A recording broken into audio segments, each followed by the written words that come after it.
Khamisan, yang terakhir dari pembahasan talqin. Kamiyatut talqin wa mustawayatuhu. Kuantitas talqin dan level-levelnya. Seberapa banyak sih yang perlu ditalqinkan itu kepada murid? Ada nggak level-level tertentu terkait dengan pembagian kuantitas atau banyaknya ayat halaman yang ditalqinkan kepada murid?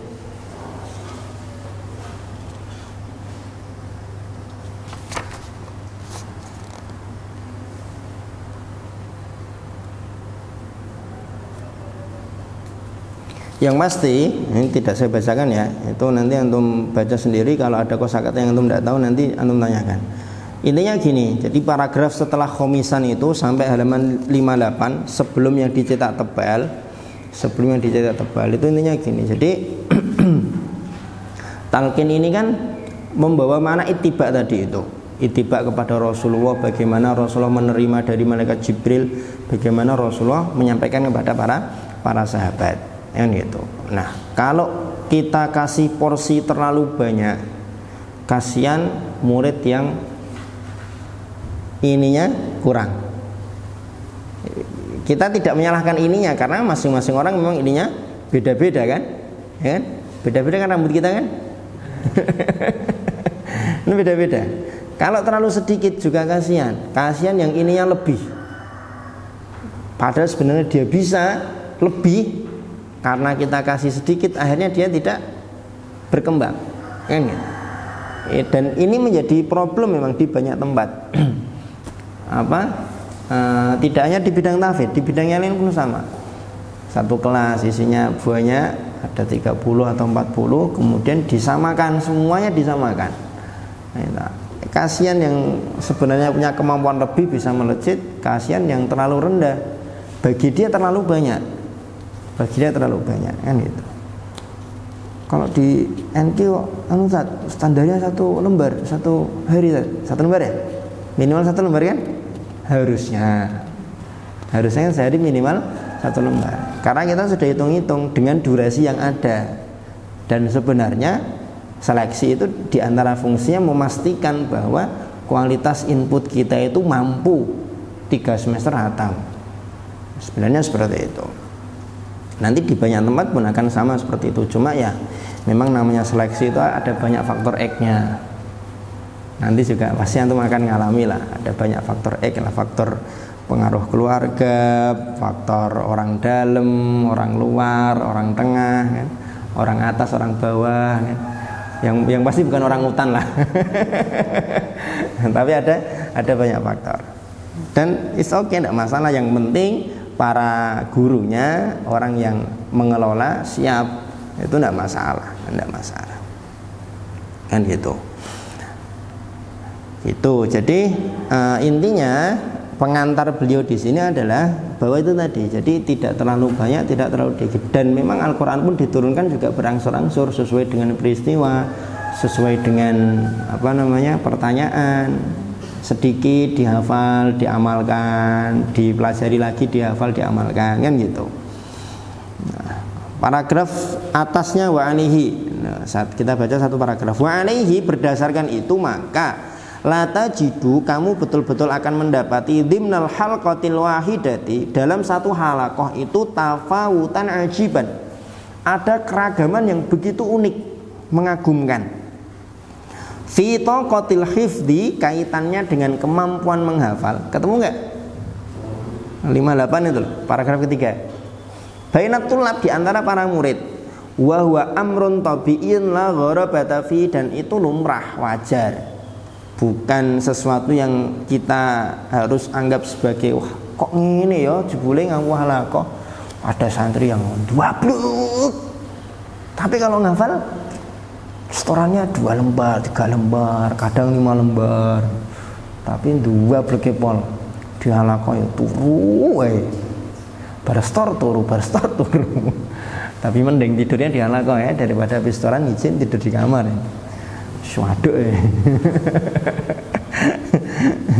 Walidha yukhti'u ba'dul mu'allimina ahyanan. sebagian pengajar itu kadang keliru hina yasiruna bitullabihim ala minwarin muwahhadin, ketika menentukan standar yang sama, barometer yang sama untuk para murid yang sebenarnya tafawut itu tadi, beraneka ragam. Fayutalabunal jami' bihifdzi nafsi surah awil maqta'. Kemudian semua murid di dalam satu halaqah diminta untuk menghafalkan surat atau bagian Al-Qur'an yang sama. Mimma yuaddi ila ta'athurid dha'if fi taqatil hifdzi amamal qawi, menjadikan yang lemah ta'athur itu terguling atau terjegal, yang lemah nanti terjegal di hadapan yang kuat kemampuan hafalannya. Atau ta'akhurul jayyid minat tullab, yang bagus akan tertinggal dari kalangan dari para murid anggota halaqah. Muqaranatan bid-dha'if minhum, karena apa? Ini membarengi, mengiringi yang lemah, membarengi yang lemah. Wa alaihi, berdasarkan ini, fa inna hunaka salasata mustawiyatin ra'isatin litalqin, ada 3 level pokok untuk talqin fil halqah, dalam halaqah. Level yang pertama fas-shaghirul mubtadi', anak muda, anak kecil, pemula. Umumnya ghaliban ma takunu taqatuhu dhihniyah dha'ifah, yang umumnya kemampuan kecerdasan akalnya itu lemah. Fayulaqanu bilafdil muallim, yang level pertama ini hendaknya ditalqin oleh muallim ayatan-ayatan, ayat per ayat, min qisaris suwar, dari surat-surat pendek.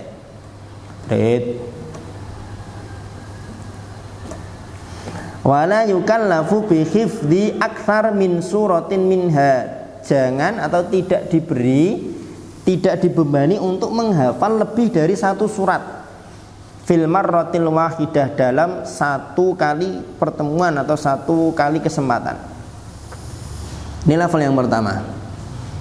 Yang kedua, ammal mumayyiz wal kabir, anak yang sudah mumayyiz dan dewasa, minatullabi, dari kalangan atau dari para murid, fayastati'u, maka ghaliban, umumnya mereka ini mampu hifdza maqati'a kabiratin, menghafalkan potongan yang besar, yang lebih panjang.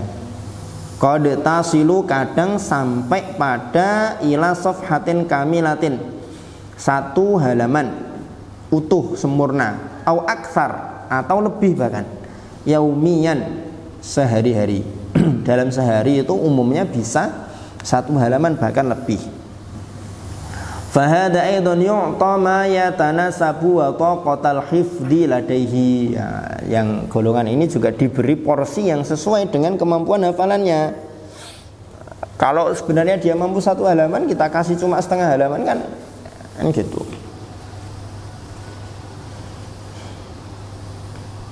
Wa hunaka fi kulli halqatin, yang ketiga, di setiap halaqah itu nukhbatun, ada orang-orang yang top markotop, jos gandos, jos markojos, cerdas lah, minat tulab, dari para murid. Ashabu mawahiba aliyatin, mereka mendapatkan anugerah yang tinggi, fil hifdzi wal isti'ab, dalam menghafal dan memahami. Bi ghaddin nazar, tanpa dengan menundukkan pandangan, maksudnya gini, bi ghaddin nazar itu tanpa memilah-milah, an fawarikis sinni au mustawad dirosah, tanpa kita perhatikan kaitannya dengan perbedaan usia dan level sekolah, jenjang sekolah.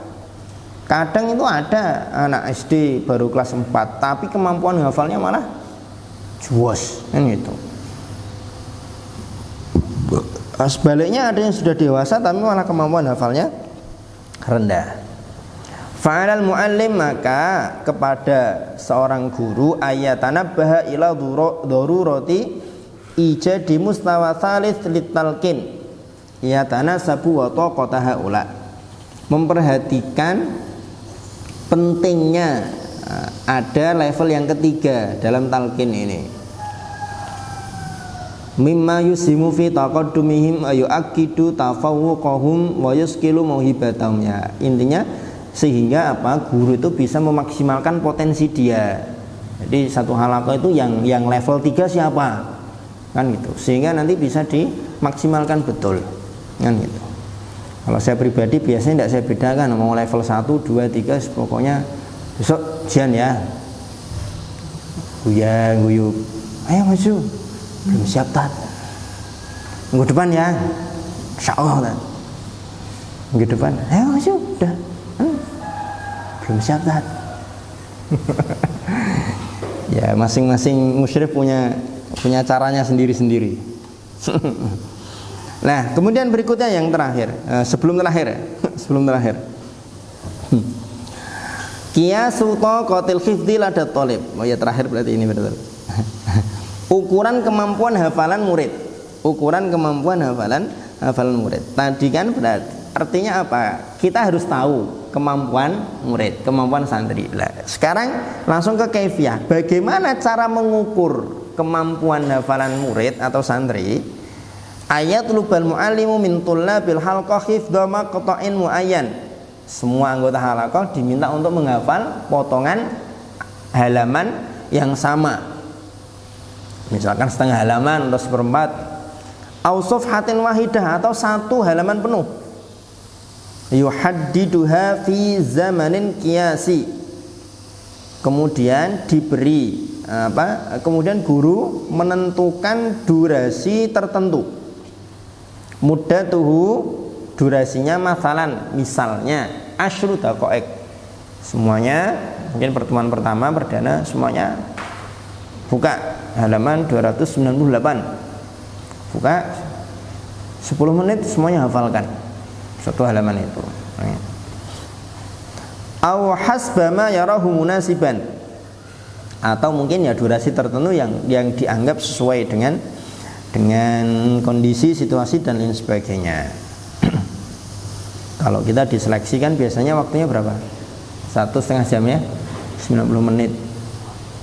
Nah, dari situ nanti kan kita bisa ngukur 90 menit itu dia mampu setoran berapa, kan itu.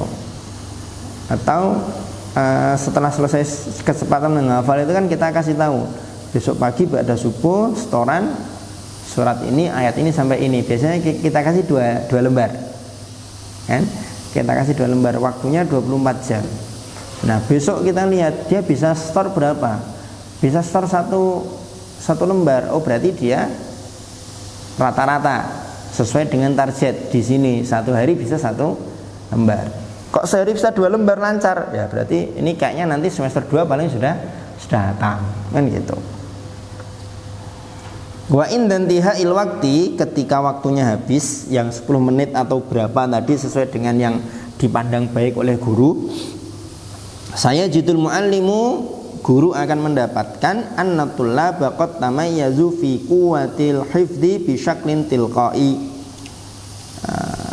Guru akan mendapati bahwa para murid-muridnya itu sudah terpilah-pilah, berbeda-beda dalam kekuatan hafalannya, kan gitu. Bisyaklin tilqai, dengan bentuk spontan, maksudnya ya dadakan, jangan dikasih tahu sebelumnya. Besok kita ujian ya, kan gitu. Jadi memang ketika itu langsung kasih tahu dadakan. Faminhum man atammal hifdza fi aqalla minaz zaminil muhaddad. Di antara mereka ada yang menyempurnakan hafalannya kurang dari waktu yang ditentukan. Satu halaman 10 menit, dia 5 menit sudah hafal. Berarti dia masuk level berapa? Level 3. Wa minhum man lam yastati tajawuz satrul awal. Di antara mereka ada yang bahkan waktunya sudah habis tapi belum hafal 1 baris pun. Berarti masuk level 1, rendah kan? Level 1. Nah, antara level 1 dan level 3 ini tadi wa bainad darajataini maratib adidah bi'adadi tullabil halqa, bisa dimasukkan ke level yang kedua, level yang pertengahan. Nah, tinggal ini jumlah muridnya atau jumlah yang diuji berapa. Kalau 10 yang diuji ya berarti dari yang paling tinggi sampai paling rendah itu nanti tinggal ditarik tengahnya. Itu yang lebih dekat ke bawah dimasukkan ke level bawah, yang lebih dekat ke atas dimasukkan ke level atas.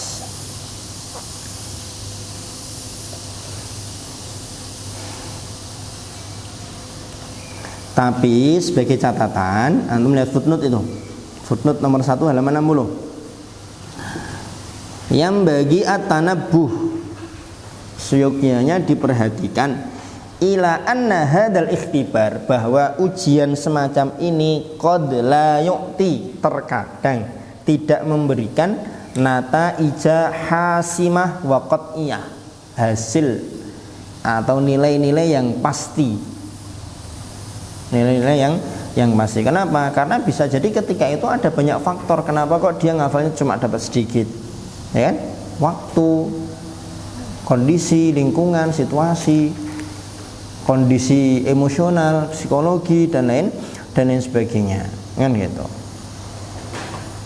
Jadi kadang tuh ya kita seleksi dulu, pas seleksi kayaknya berat mau diterima, ternyata ketika sudah jadi santri, masya Allah, setorannya istiqomah, rutin, ya kan?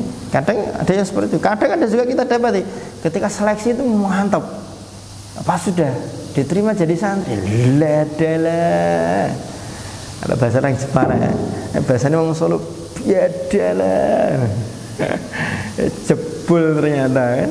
Nah, ada juga yang seperti itu. Nah gitulah. Allah a'lam bishawab. Ini uslubut talqin yang pertama dari 5 asalibut ta'lim fil halaqat al-Qur'aniyah. Fikum soal tafadhol. Kita diskusi, kalau ada yang mau disoal ditanyakan silakan.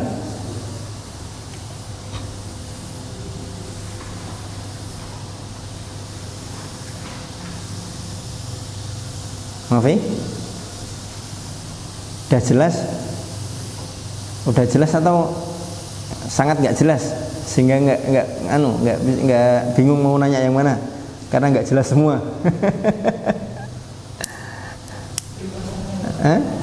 Ringkasannya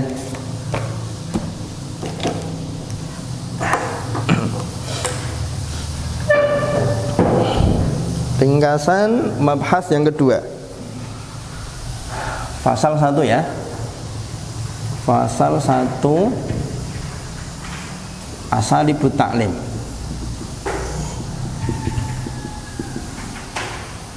Dalam halaqat Qur'aniyah. Mabhas pertama, UT, uslubut talqin.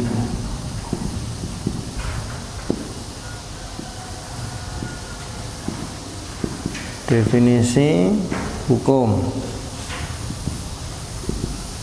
Definisi secara etimologi apa tadi?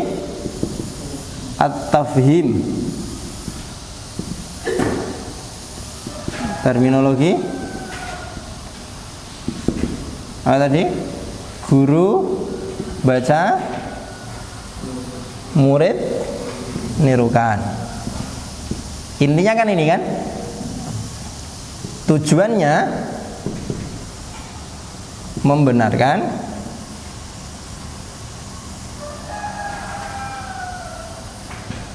bacaan murid sebelum menghafal. Hukumnya wajib bagi siapa?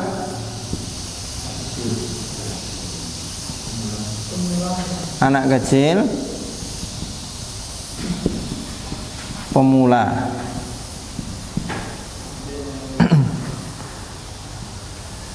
Definisi terus dua hukum ya. 3 urgensi.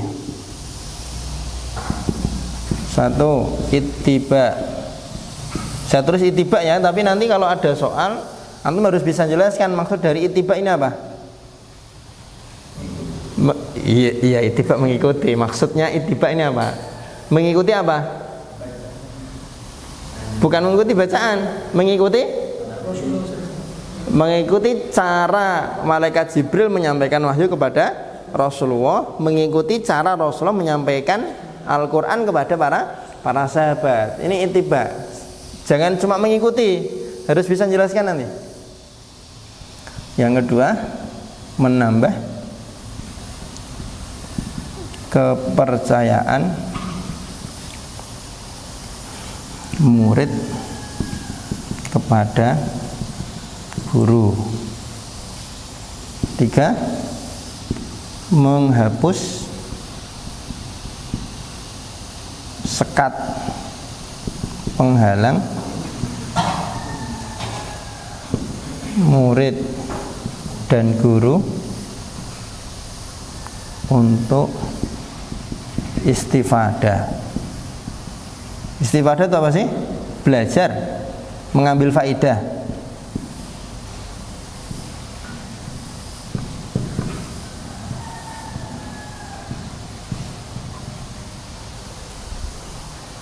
Tiga urgensi, terus macam-macam tadi ya.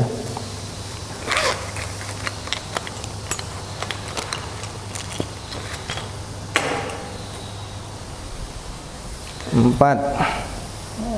Masih kelihatan nggak dari belakang yang nomor 4? Saya tulis di sini. Ketutup kursi nggak? Nggak ya? Macam-macam. Macam-macam sama apa sih? Macam-macam ya. Macam dan tata cara ya.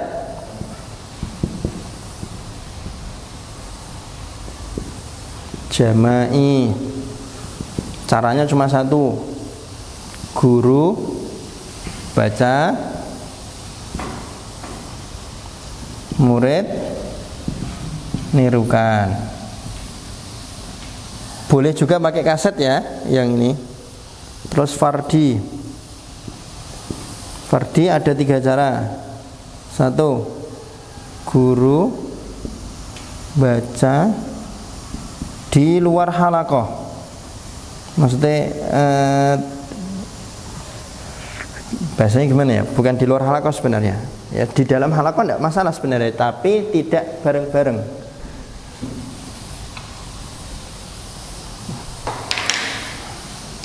Face to face ya. Nah, saya bahasakan face to face aja ya.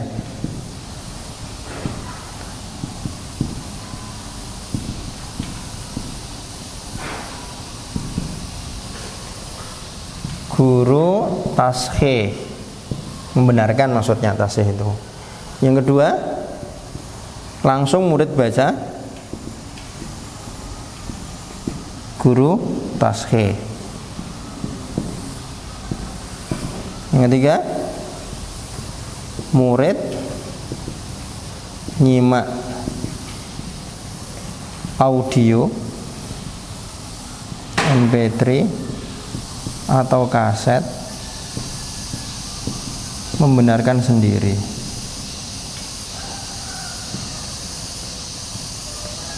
Tapi yang ketiga sekali lagi kurang direkomendasikan. Kenapa? Karena yang pertama, kemungkinan murid ini tidak menyimak sangat besar. Yang berikutnya, kemungkinan besar murid tidak bisa membenarkan sendiri bacaannya. Jadi kalau mau pakai yang ketiga harus betul-betul dikawal. Harus betul-betul dikawal. Katakanlah mungkin antum dipasrahi murid yang terlalu banyak, nggak ada SDM, cuma antum. Kalau mau pakai cara yang pertama, wah, jebot nanti goroannya misalkan. Mau pakai cara yang kedua, mungkin agak berkurang durasinya, tapi juga masih sangat tidak tercover karena antum harus melakukan program-program yang lain juga. Ya udah, pakai cara yang ketiga nggak apa-apa, tapi harus betul-betul dikawal.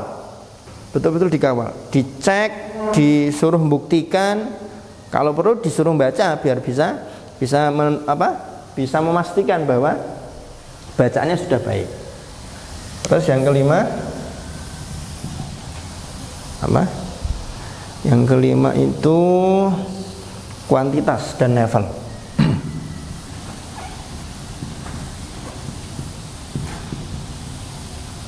Level 1 lomboknya 5. Level 2 lomboknya 7. Itu mie biasanya. Level 1 apa? Umumnya, ini umumnya ya. Anak kecil. Anak kecil sama apa tadi? Anak kecil pemula.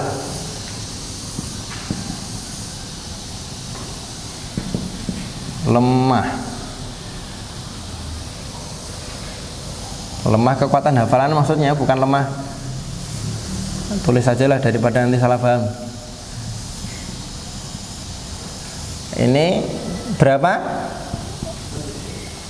Berapa anunya? Yang ditalkinkan? 1 surat pendek atau pokoknya tidak lebih dari tidak sampai, bukan tidak lebih, tidak sampai 1 halaman. Kebanyakan. Level 2 mumayyiz atau dewasa. Berapa? 1 halaman atau lebih. Level 3 istimewa.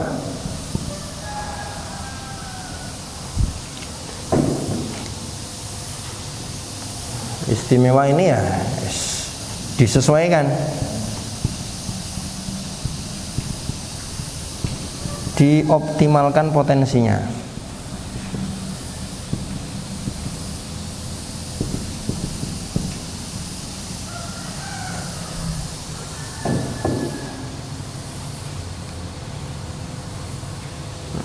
Terus tambahannya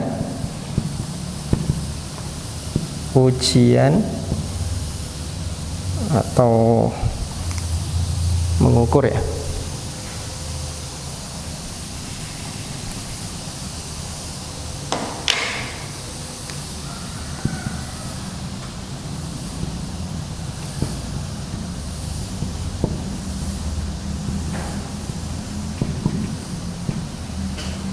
Mengukur untuk membagi level, caranya dengan